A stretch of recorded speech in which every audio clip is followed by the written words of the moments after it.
Alright, well, I'm getting started on my floor pans. The skid plate's done, and I already cut out, what did I do with it? I have a pattern somewhere around here. Anyway, my pattern is cut. I've got my blanks welded on for my angles. I don't know if you can see those angles or not. This is my floor pan for this side. I cut out a pattern, cardboard pattern. I have to weld in my tabs. We'll get these tabs welded in, and then we'll start fastening in the floor pan. Okay. 1, 2, 3, 4, and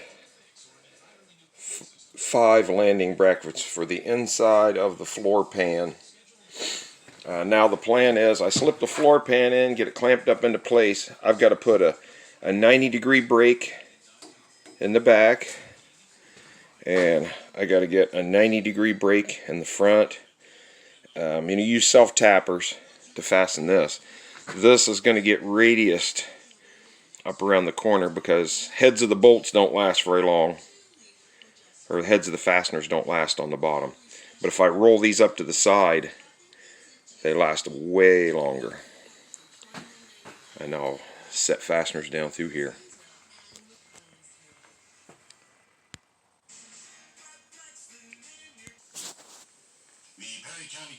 Tabs are done. I've got the floor pan pushed in here.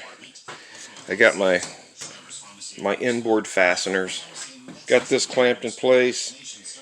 We'll start wrapping this around and getting fasteners on it.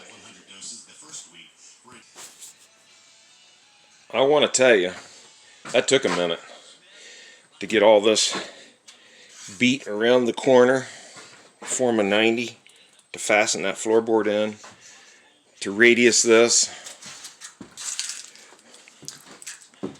and to 90 this and get it in. But it doesn't rattle. It's not going to make any noise.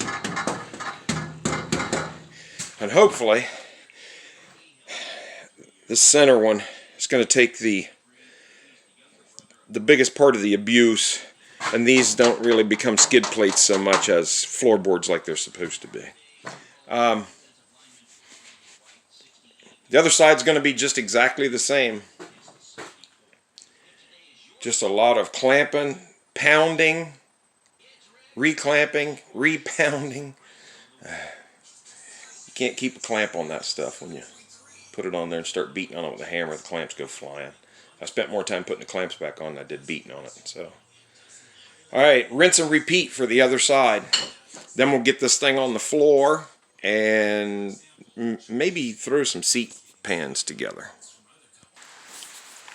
All right, I got my patterns made.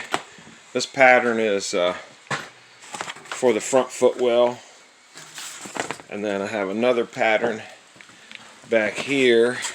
It's for the rear, I don't know what you call it, bulkhead, driving compartment, whatever. I'll get these traced out on some sign blanks and cut out, and get them bolted in. Well, there's one full set of floorboards. Floorboards in, piece that goes behind the seats, and a piece in front. Now all I can do is employ some help to flip this thing over on its other side and do the same thing to it.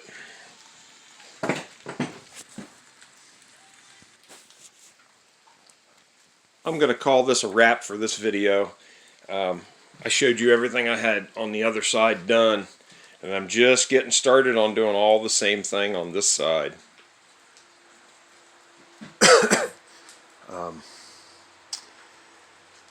It'd just be boring to watch it all over again, and I'll get back with you.